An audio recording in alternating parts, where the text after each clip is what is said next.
Bonjour à tous. Ce matin, j'ai à cœur de raisonner avec vous à partir des Écritures. J'ai à cœur de euh, parler aux témoins de Jéhovah et aux ex-témoins de Jéhovah par la même occasion. Et par la même occasion, à beaucoup d'autres personnes qui m'écouteront. J'ai mis mon vol parce que je vais lire dans la parole. Je ne vous ai pas encore expliqué le pourquoi, mais ça vient à une chose à la fois. Et j'ai à cœur de vous lire ce que nous connaissons tous très très bien. C'est la Genèse 1, tout simplement. Genèse 1, 1. Alors, je vais le lire et en même temps, je vais essayer d'expliquer mon raisonnement de cela que le Seigneur, l'Esprit Saint, m'a fait comprendre une fois que j'ai quitté les témoins de Jéhovah, donc il y a 7 ou 8 ans de ça. Donc, je n'ai plus de religion, je suis vraiment pratiquement seule dans la foi, sauf que j'ai des frères et sœurs aussi disciples de Christ via Internet. Et une petite église de maison qui bientôt on se rassemblera pour être ensemble en vrai. Voilà, bon, cela dit, au commencement, Dieu créa les cieux et la terre. La terre était informe et vide. Il y avait des ténèbres à la surface de l'abîme, et l'Esprit de Dieu se mouvait au-dessus des eaux. Dieu dit, que la lumière soit, et la lumière fut. Dieu vit que la lumière était bonne. On va lire jusque-là, juste ça. Parce que, en fait, quand on épluche la parole, il faut le lire. Il faut lire, en fait, tout le contexte, ou pratiquement tout le contexte, pour bien comprendre. Et texte par texte, sur chaque texte, par exemple, au commencement, Dieu créa les cieux et la terre. Là, sur ça, quand on regarde en hébreu ancien, on peut parler 1 heure, 2 heures à propos rien que de ce texte, hein, avec les lettres en hébreu. C'est tellement riche d'enseignements. C'est pas comme nous en français. Hein. Mais ceux qui ne connaissent pas ni l'hébreu ni le grec doivent tirer leur plan en leur langue. Donc nous, c'est le français. Mais sans l'aide de l'Esprit Saint, c'est pratiquement impossible. Alors, au commencement, donc au commencement, là, et encore rien, hein, rien. Mais c'est au commencement de quoi? Eh bien, de la création, bien sûr. Alors, la terre était informe et vide. Donc, il n'y avait pas de vie. Il y avait des ténèbres à la surface de l'abîme. Donc, la terre était complètement dans le noir, complet. En fait, dans les cieux, tout était dans le noir, complet. Est-ce qu'on peut s'imaginer que avant toute chose, tout était ténèbres? Donc, Dieu habitait dans les ténèbres. Comment ça se fait? Eh bien, selon que le Seigneur m'a enseigné, Dieu n'a pas besoin de lumière. Dieu est lumière. Il se suffit à lui-même. Il n'a besoin de rien ni de personne. Absolument de rien et de personne.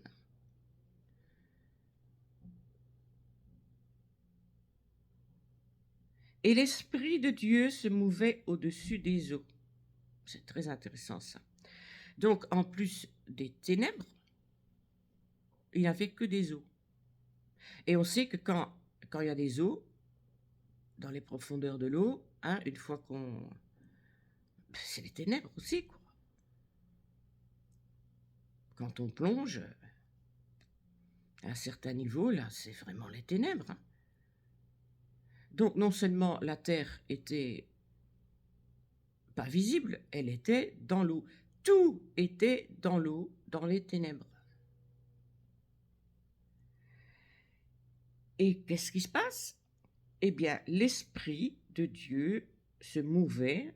Donc, Dieu n'est pas statique, hein. Dieu bouge, Dieu agit, même avant la création, hein, Dieu n'était pas statique, hein. C'est un Dieu qui n'est pas là, comme ça, quoi. Donc, l'Esprit de Dieu se mouvait au-dessus de ces eaux. Dieu dit,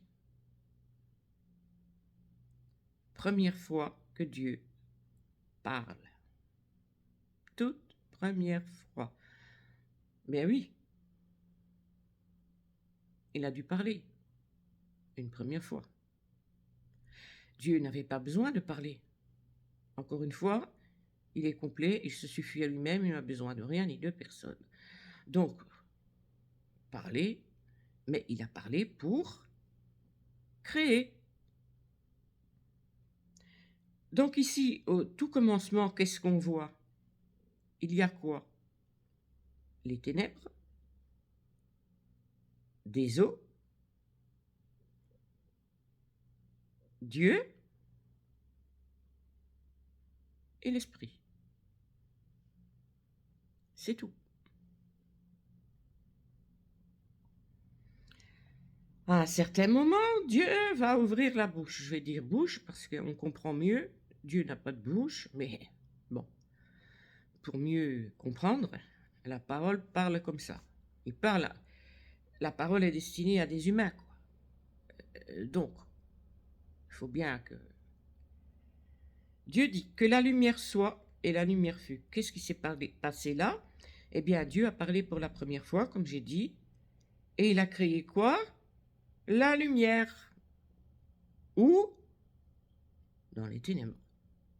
Là-haut. Là-haut. Pas encore sur la terre, puisque elle était encore dans l'eau.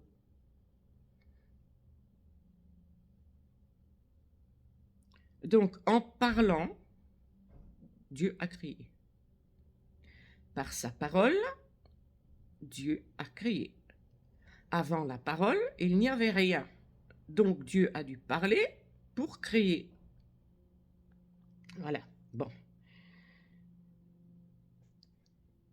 Et Dieu vit que la lumière était bonne. Que fit-il ensuite? Il sépara la lumière d'avec les ténèbres. Donc, il a séparé cette lumière d'avec les ténèbres. Mais où? Où a-t-il fait cette séparation? Mais en haut. Il a créé la lumière. Donc je suppose que tout était lumière alors à ce moment-là. Hein? Et là, qu'est-ce qu'il fait? Eh bien, il sépare cette lumière en deux. Donc, il y avait les ténèbres et la lumière là en haut. Plus que les ténèbres. Dans quel but a-t-il créé cette lumière en deux et a-t-il créé cette lumière là en haut, puisqu'il n'en avait pas besoin, lui, et bien pour créer, dans le but de créer, il a séparé cette lumière dans le but de la partager aussi. Ben oui. Dieu appela la lumière jour et il appela les ténèbres nuit. Ainsi, il y eut un soir. Notons que ça ne commence pas par ainsi il y eut un matin. Non. Ainsi il y eut un soir et il y eut un matin. Ce fut le premier jour. Bon, jusqu'à là, Dieu dit. Donc, il parle une deuxième fois. À chaque fois qu'il crée quelque chose, c'est Dieu dit. Donc, une parole sort de sa bouche. Qu'il y ait une étendue entre les eaux, avec un X, les eaux, et qu'elle sépare les eaux d'avec les eaux. Tiens, tiens.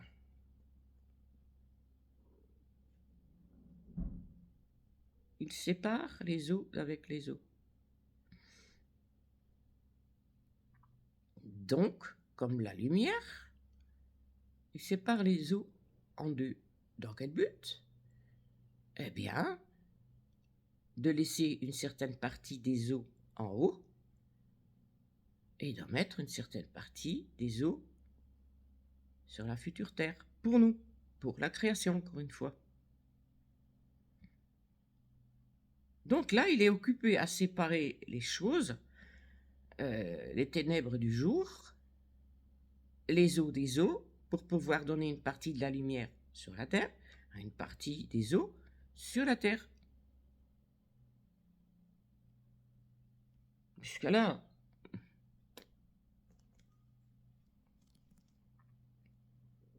et cela fut ainsi. Quand Dieu parle, la création, c'est instantané. Il parle et c'est fait. Et Dieu appela l'étendue ciel, et ainsi il y eut à nouveau un soir, il y eut un matin, ce fut le second jour, etc., etc., etc. Pour toute la création, Dieu parle. Dieu dit. Dieu dit. Voilà. Alors, c'est tout le reste de la création. Attendez, hein, que... Donc, on sait que il a créé...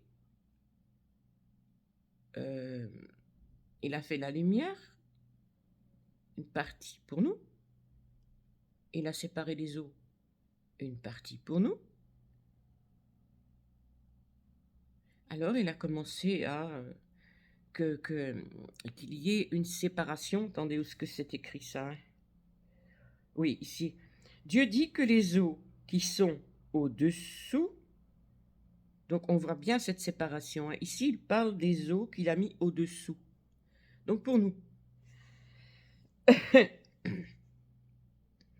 qui sont au-dessous du ciel, le ciel c'est à nous, les cieux sont à Dieu. Les cieux. Il y a plusieurs cieux. Nous, on a le ciel. Et celui-là est visible, là où il a mis les luminaires. Que les eaux qui sont au-dessous du ciel se rassemblent en un seul lieu et que le sèche paraisse. Donc, si je comprends bien, quand il a séparé les eaux des eaux, donc il a mis une partie en bas. Mais là, il est dit que cette partie-là, il l'a rassemblée. Donc, je suppose que la terre était encore dans les eaux complètement. Vous vous imaginez la quantité d'eau qu'il y avait? Tout était dans les eaux au départ et dans les ténèbres. Donc, il a séparé les eaux. Mais dans cette séparation, où était la terre? Encore toujours sous les eaux, celle qu'il a mis au-dessous. C'est marqué, hein?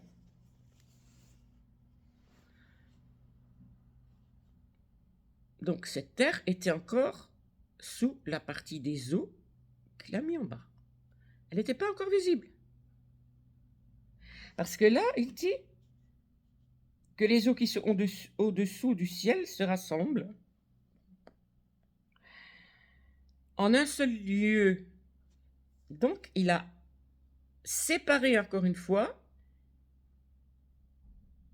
les eaux d'en bas, il les a assemblées pour le faire plus compact, pour que la terre sorte de l'eau. Et que le sec paraisse. Donc c'est seulement à ce moment-là que les eaux d'en bas ont fait place au sec, et donc à la terre. La preuve qu'elle sortait encore toujours des eaux. C'est comme si, moi c'est comme ça que le Seigneur me le fait comprendre, que le premier baptême qu'il y a eu lieu, eh bien c'est la terre. Elle est sortie de où? Des eaux. Au moment de cette séparation des eaux d'en dessous. Et le sec est apparu. Seulement à ce moment-là. Donc la terre est sortie des eaux. Comme quelque chose qui vient à la naissance. Comme un baptême. Tout est sorti des eaux. En fait, on est toute la création est passée par le baptême d'eau. Même un enfant est dans l'eau, dans le ventre de sa mère. On peut nommer comme ça un tas de choses.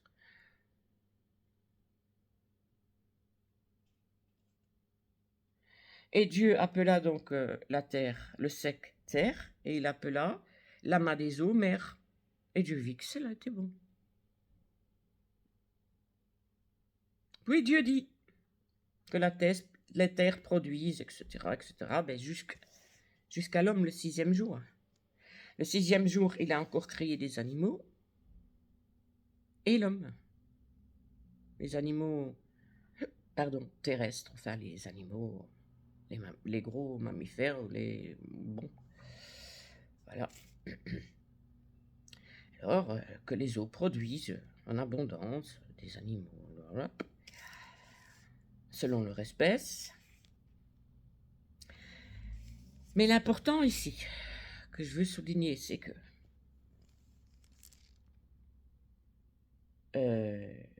à chaque fois, Dieu a dû parler.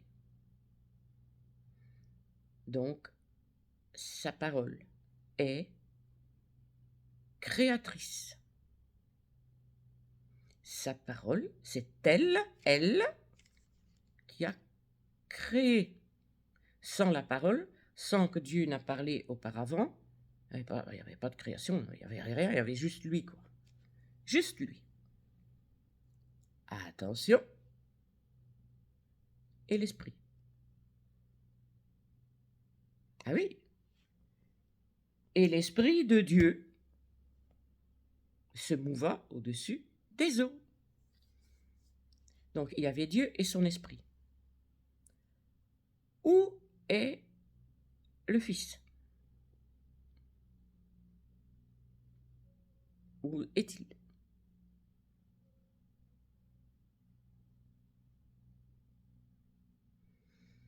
Je me pose ces questions. Eh bien, le Fils, c'est quoi? C'est la parole. Donc, le Fils était présent. Au moment où Dieu a parlé, elle est venue, la parole à l'existence. Donc, elle est venue en 3e position, puisqu'il y avait Dieu et l'Esprit. Son esprit. C'est pas quelque chose d'à part. Son esprit est à lui. Donc, l'esprit, c'est Dieu. Mon esprit n'est pas à part, là. C'est le mien d'esprit. C'est moi qui pense, c'est moi qui agis selon mes pensées, etc. Donc, l'Esprit de Dieu n'est pas une personne.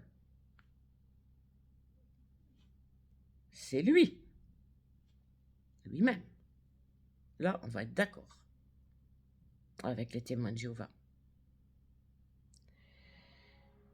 Dès que Dieu a parlé, la parole est venue à l'existence.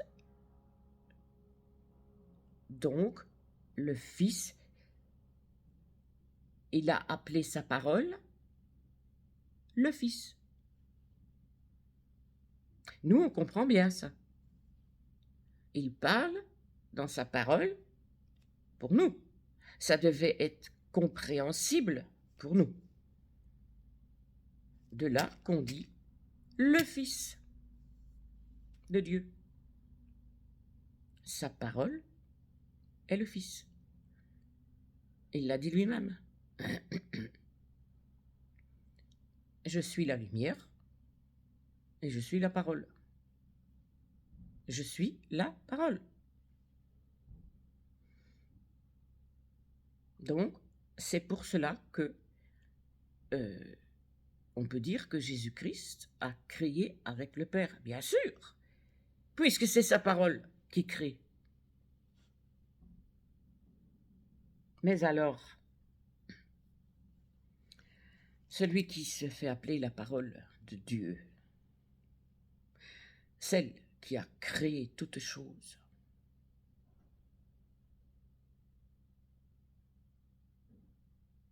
c'est Dieu.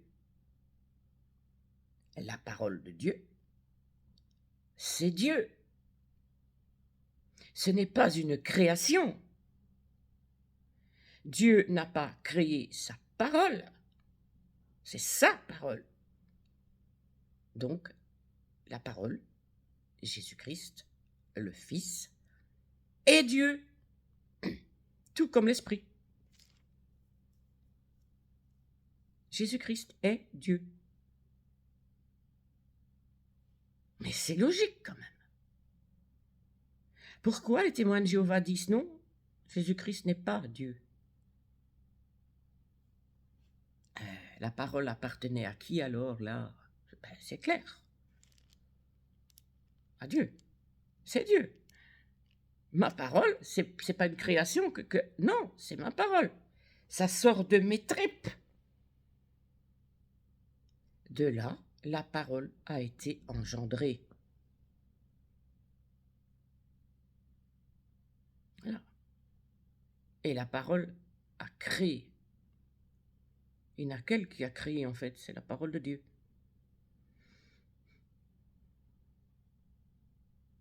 Mais alors, je me pose plein de questions, on va raisonner ensemble. Hein. Pourquoi dit-on le Père, le Fils et le Saint-Esprit? Pourquoi ne dit-on pas le Père, l'Esprit et le Fils en troisième position? Au départ, il y avait Dieu et l'Esprit, son Esprit. Pas encore la parole. Il n'avait pas encore engendré la parole qu'il a appelée son Fils. Pourquoi dit-on alors Père, Fils, Saint-Esprit, alors que ça devrait être Père, Saint-Esprit, Fils? Dans l'ordre. Et je me suis dit, il y a quelque chose là que le Seigneur veut me montrer, que l'Esprit veut me montrer.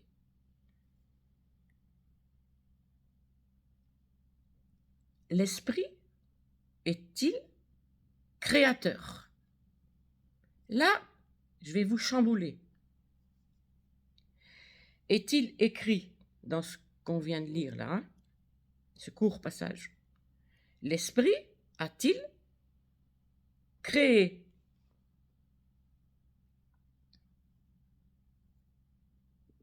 Donc, est-ce que c'est l'Esprit de Dieu qui se mouvait, que vous appelez sa force active, qui a créé?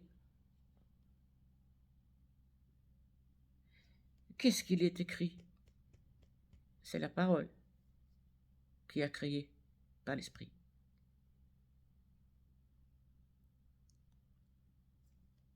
C'est ce que je comprends.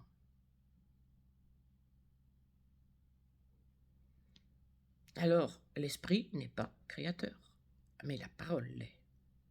Et c'est très clair. Elle est venue à l'existence dès que Dieu a parlé. Et c'est elle, Dieu dit que, qui a créé. Est-ce que vous voyez l'Esprit qui s'en mêle? L'esprit se mouvait au-dessus des eaux, au départ. C'est tout ce qui est dit de l'esprit. Oui ou non? C'est logique ou pas? Alors, l'Esprit de Dieu n'est pas créateur. L'Esprit de Dieu, je suppose, c'est la pensée. Et la pensée de Dieu. Donc, ce n'est pas une personne, c'est la pensée de Dieu. C'est le plan de Dieu. Dès qu'il a décidé de créer, c'est lui et son esprit, quoi. Il fait ses plans. Il a fait son plan. Et au moment où il a parlé, il a engendré la parole, le Fils. C'est pour ça que la Bible dit que Jésus-Christ est engendré. C'est quoi engendré? C'est pas créé. C'est seulement après qu'il a créé avec sa parole. Donc la parole est créatrice, l'esprit non. L'esprit, c'est le plan. Il a décidé de.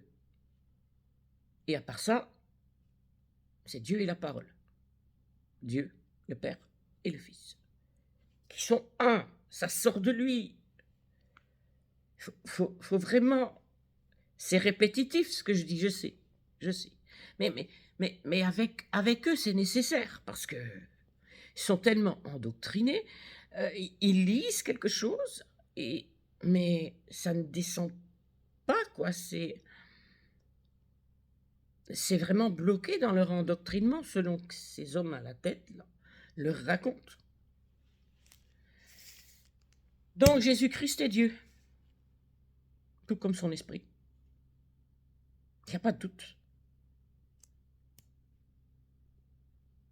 Donc oui, Jésus-Christ est Dieu, et pas une création.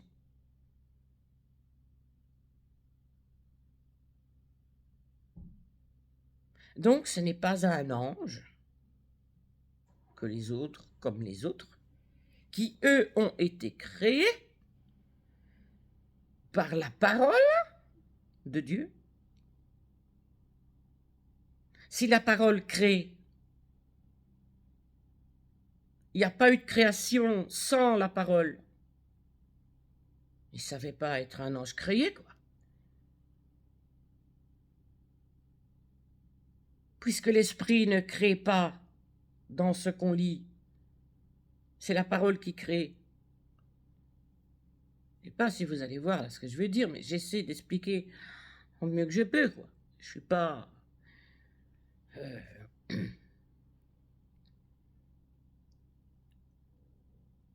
Donc oui, quand nous prions, quand vous priez Jéhovah, automatiquement, vous priez Jésus. Automatiquement.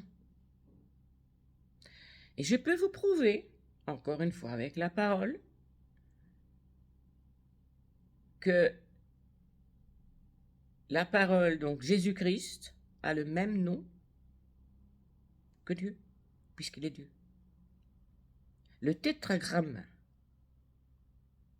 c'est le Père et le Fils. Et le Saint-Esprit. C'est Dieu. Un, unique.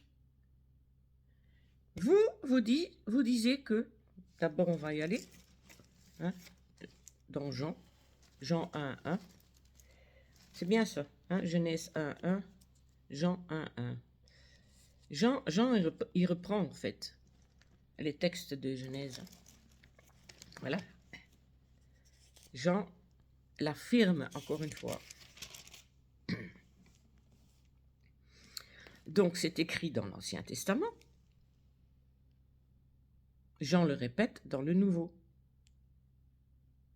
Et oui. Au commencement était la parole. Ah, bien sûr. Et la parole était avec Dieu. Ah, bien sûr, puisqu'elle sort de sa bouche. Donc la parole était avec Dieu. On pourrait même dire en Dieu. La parole est Dieu. Bien sûr qu'elle était là au commencement avec Dieu. Et la parole était Dieu. Et la parole était Dieu. Et pas, comme vous l'avez écrit dans votre Bible, un Dieu. Parce que là, comme j'ai dit, vous en faites deux dieux, le grand et le petit.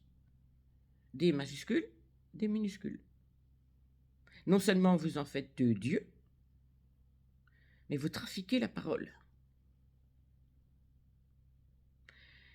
Pour continuer à tenir votre discours, que Jésus-Christ n'est pas Dieu, n'est qu'un ange créé. Voilà. Dieu n'avait pas besoin de se créer un ange pour créer avec lui. Est-ce que Dieu a besoin de quelqu'un ou de quelque chose? Eh bien non. Donc, il n'avait pas besoin de se créer un premier ange pour se faire un fils à ses côtés, et ce fils allait aider à créer. C'est du bullshit. C'est pas marqué dans la Bible. Elle était au commencement avec Dieu, ah, bien sûr. Toutes choses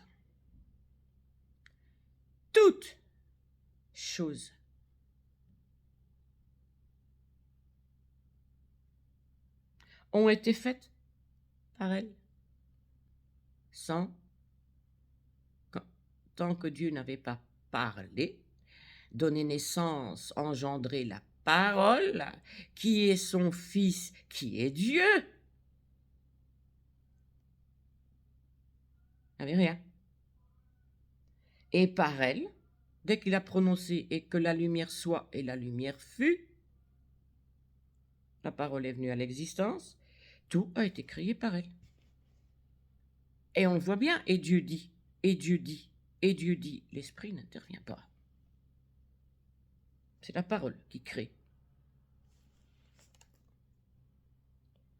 En elle, dans cette parole, était la vie. Ah, bien sûr.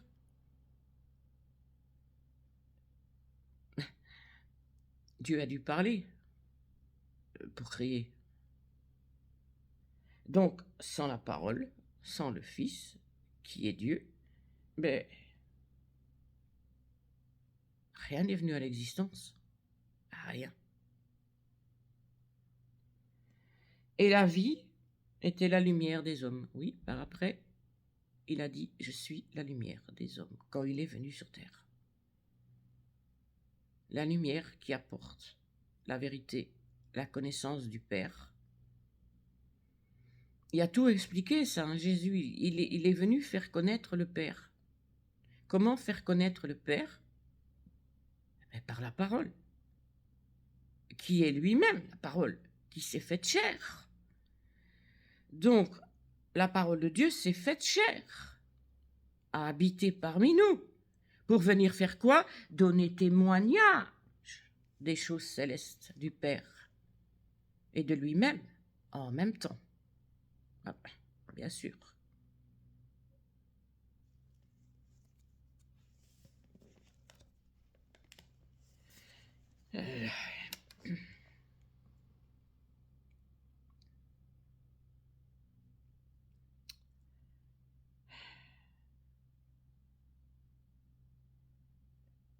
Et comme il est venu apporter cette lumière, eh bien, quand il est venu pour faire connaître cette lumière, eh bien, les siens n'ont point reçu. Et les Juifs n'ont pas accepté qu'il était le Fils de Dieu, la parole de Dieu. Qu'il était Dieu. D'abord, c'est pour ça qu'ils l'ont tué.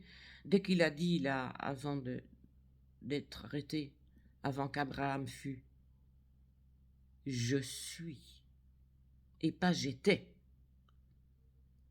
« Je suis ». Quel est le nom de Dieu qu'il a donné à Moïse? Va dire à mon peuple, « Je suis » m'a envoyé vers vous. Dieu s'appelle Je suis. C'est ce qui est sorti de sa propre bouche pour se faire connaître à Moïse et au peuple. Voilà. C'est le seul nom que Dieu s'est donné en parlant à l'homme. Je suis m'a envoyé vers vous. On sait que Moïse a dit, oui, mais qu'est-ce que je vais leur dire? Quel est ton nom? Et là, il est marqué le tétragramme que vous avez traduit par Jéhovah. Voilà. Parce que la prononciation du nom est perdue. On ne sait pas. Il n'y a pas de voyelle. Oui, de voyelle. Et vous en avez fait Jéhovah. Jéhovah est connu depuis. Et les hommes emploient de ce nom, c'est pas nouveau. Hein. Déjà dans les églises catholiques, on trouve Jéhovah. Dans certaines religions, même à l'armée, on chante Jéhovah. Je ne sais pas si vous le savez, mais je crois que c'est l'armée américaine. Les francs-maçons emploient le nom Jéhovah. Eh oui. Et alors on parle ici, il y eut un homme envoyé de Dieu. Son nom était Jean, ben c'est lui qui le raconte. Hein, donc Jean était envoyé de Dieu pour aussi faire connaître ces choses.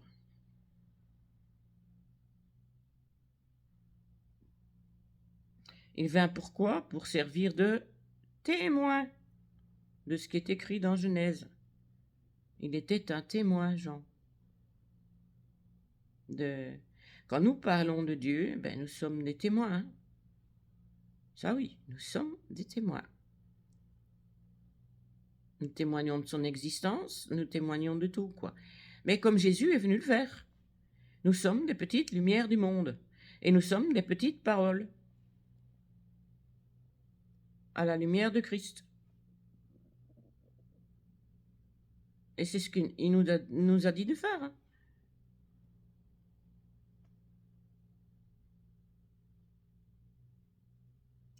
Et Jean est venu donner cette lumière, ce témoignage pour que tous crurent en lui, quoi, au Fils de Dieu, la parole de Dieu.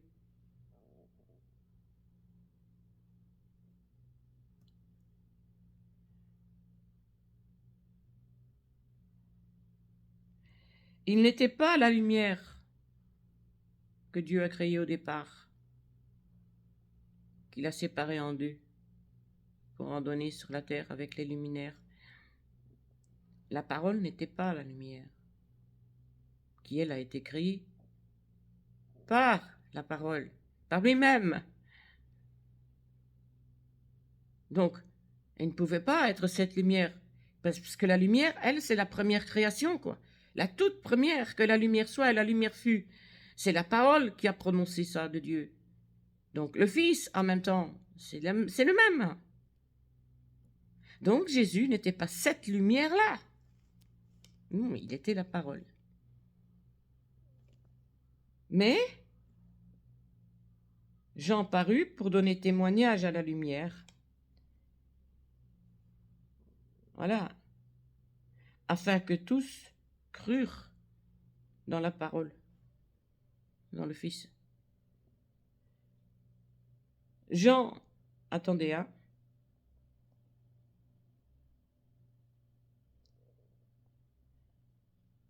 Oui, donc c'est Jean, hein.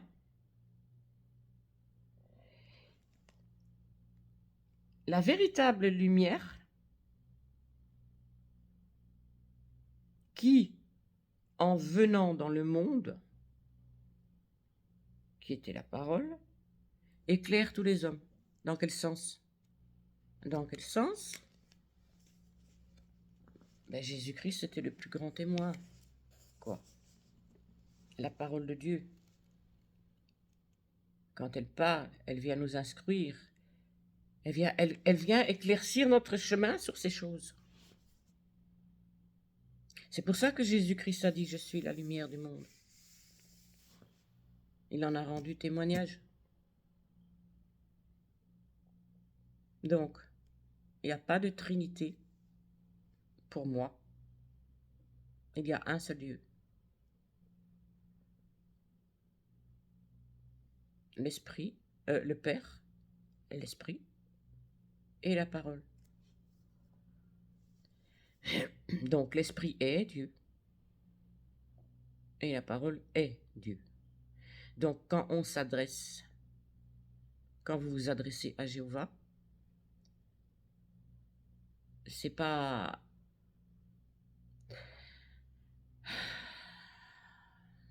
Bon, soit, je vais pas commencer avec ça, ça irait trop loin.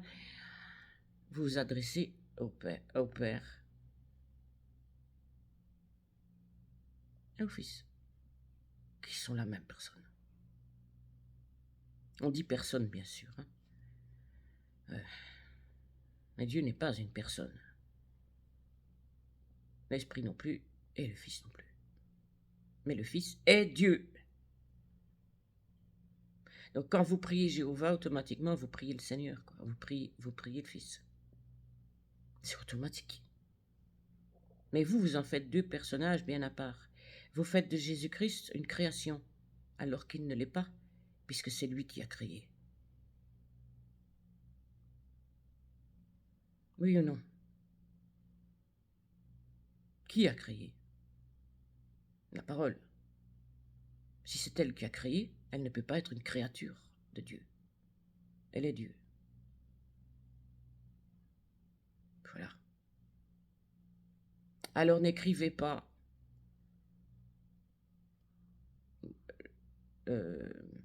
avec un petit d minuscule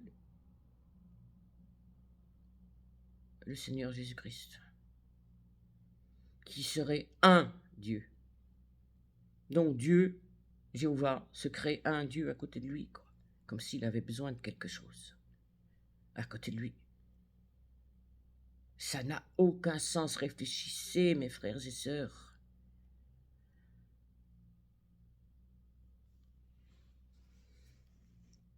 « 42 minutes. Ça va, j'ai 1 heure. J'ai encore dit beaucoup, en fait, en 1 heure. Alors détrompez-vous. Et n'effacez pas la parole de Dieu dans vos assemblées comme un petit Dieu ou une création qui aurait été un ange. Vous blasphémez le nom du Seigneur, de la parole de Dieu, donc Dieu lui-même.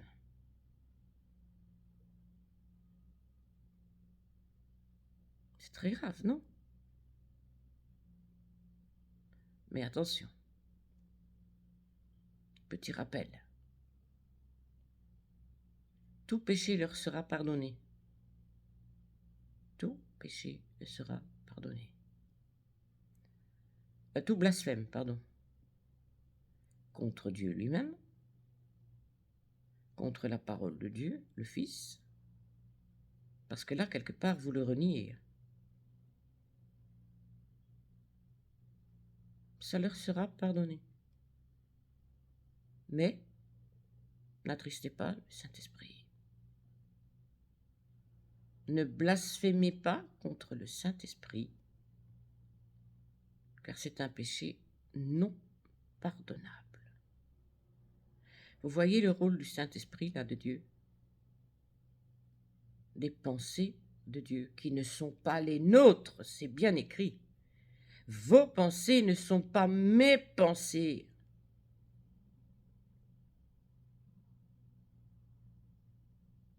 Donc faites très attention comment vous prenez, comment vous parlez du Saint-Esprit, qui n'est pas avec vous dans vos assemblées. Ni le Christ, ni la parole de Dieu est chez vous. Ni l'Esprit de Dieu est chez vous, parce que vos enseignements ne sont pas conformes.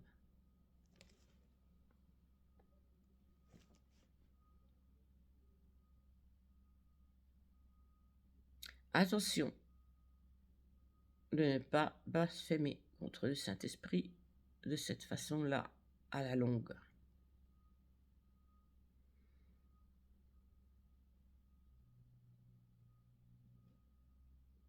Voilà. J'espère que ça vous a plu. Ça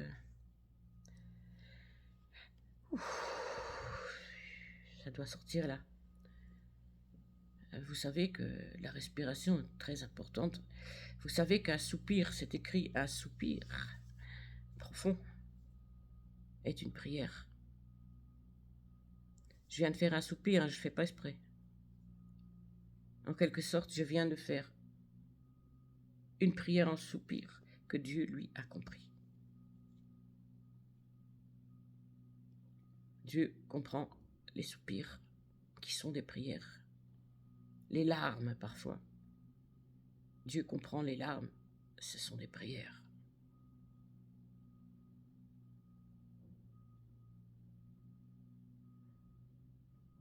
J'ai souvent ça quand je parle et que j'explique quelque chose. C'est comme un poids qui tombe de vous en avoir parlé, quoi, parce que c'est l'esprit justement qui me fait parler, vous parler. C'est pour ça que je suis là. C'est pour ça que je suis là. C'est la tâche que Dieu m'a donnée à moi, une toute petite disciple de rien du tout, qui n'a pas fait d'études. Moi, je ne peux pas dire, non, attention, j'ai une base de connaissances quand même, quoi. Je ne sais pas parler de la parole de Dieu si j'y connais rien du tout. Dieu m'a enseigné, quoi. Donc je peux en parler.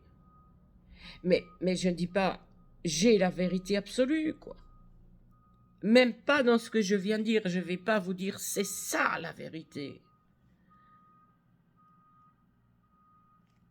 Pour moi, c'est ça la vérité. Mais je ne vais pas vous l'imposer. C'est à vous. Chacun d'entre nous a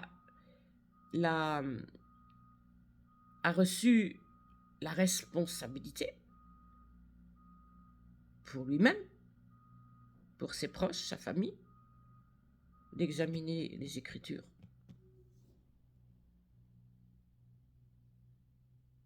C'est votre responsabilité. À vous de réfléchir sur ce que je viens de dire. À vous de vous poser des questions maintenant et d'essayer de lire un peu plus loin que le bout de votre nez, sans écouter les autres. Il ne faut pas m'écouter moi non plus, hein. Moi je vous explique ce que le Seigneur m'a fait comprendre.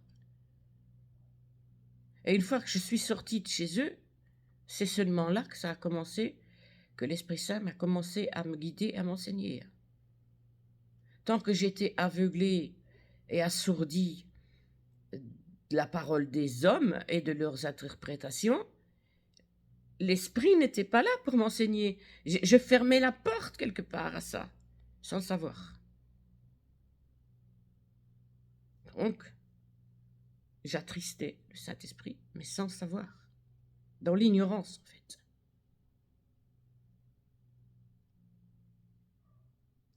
Voilà.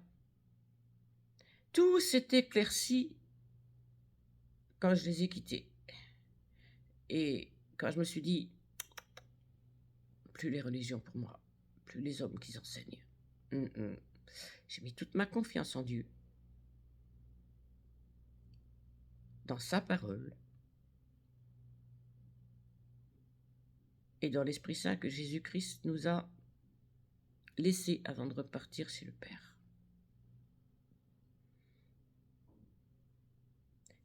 Ah, ça me revient ici maintenant, puisque j'y pense. Qu'a dit Jésus?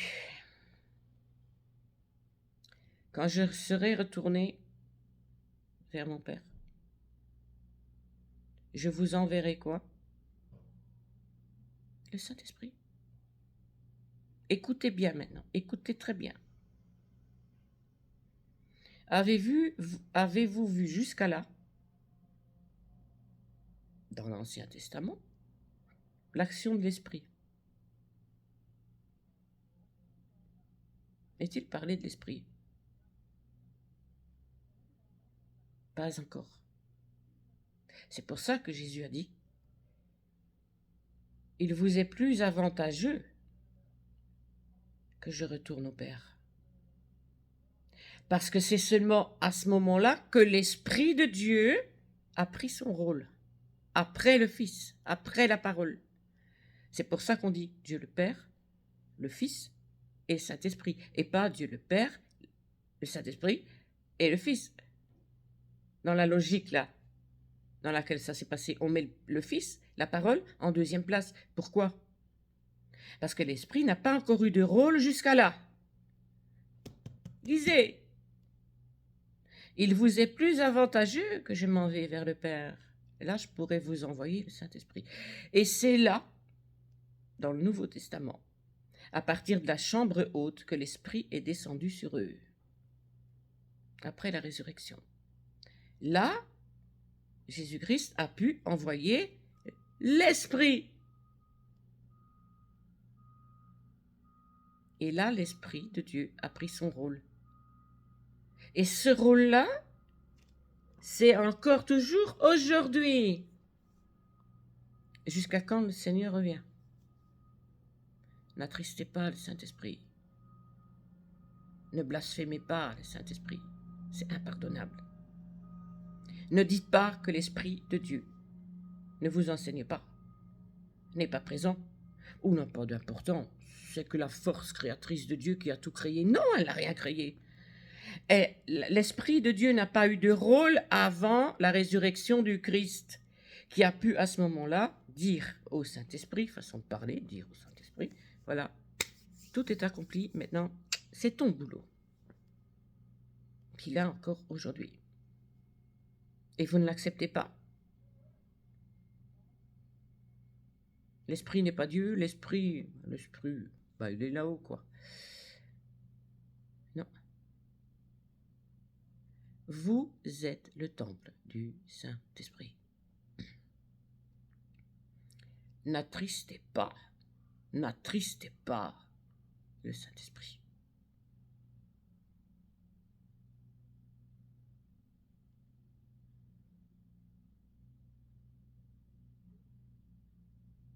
Qui est le plan de Dieu jusqu'à la fin. Vous savez, l'Esprit, le plan qu'il a fait pour sa création. Avant d'engendrer la parole qui est Jésus-Christ, qui est sa parole, qui est Dieu. Bon, j'insiste, mais avec vous, c'est nécessaire. Hein? Et je suis sûre qu'il y en a beaucoup qui vont même pas écouter, qui vont même pas essayer de comprendre. Hein? Tellement ils sont imprégnés de ces doctrines du Watchtower. Et ils sont très forts dans la manipulation des choses. Ils vont vous montrer d'autres textes par-ci par-là, qui sont des prétextes. Ils enlèvent des textes par-ci par-là pour vous prouver que non, ce que je dis, c'est pas vrai. Ils vont ôter des versets par-ci par-là sans continuer à lire les contextes du début jusqu'à la fin. Ils vont vous enlever là quelque part par-ci par-là leurs explications que je suis occupé à dire des bêtises. Ils ont une tactique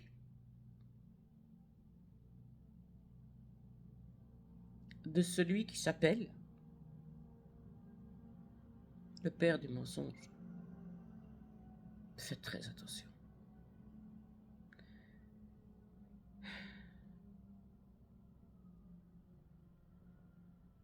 Vos églises, allez, vos rassemblements sont vides.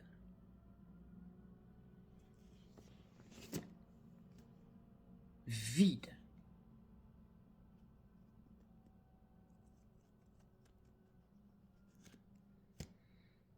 Eh bien voilà, mes chers témoins de Jéhovah, mes chers excommuniés qui sont partis de là parce qu'ils ont vu ces hérésies, ils ont compris quelque part.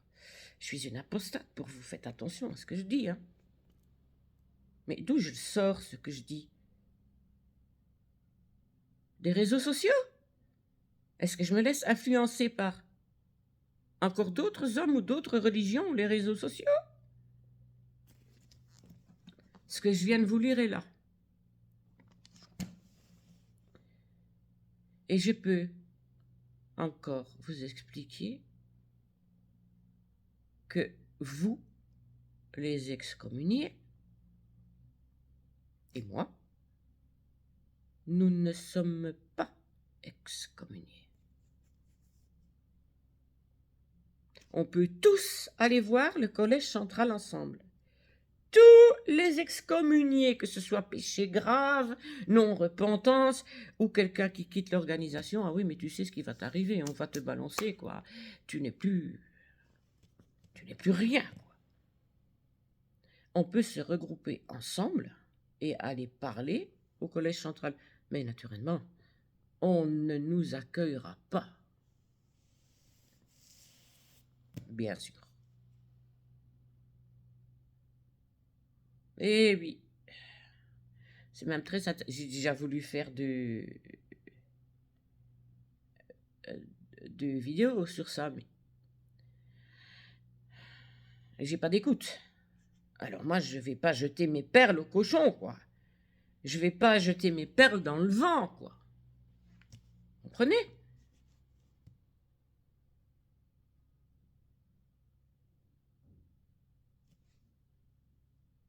Voilà, j'espère que peut-être j'aurai quelques réactions. Peut-être. Je verrai. Si j'en ai pas, vous avez de quoi ruminer. Bye.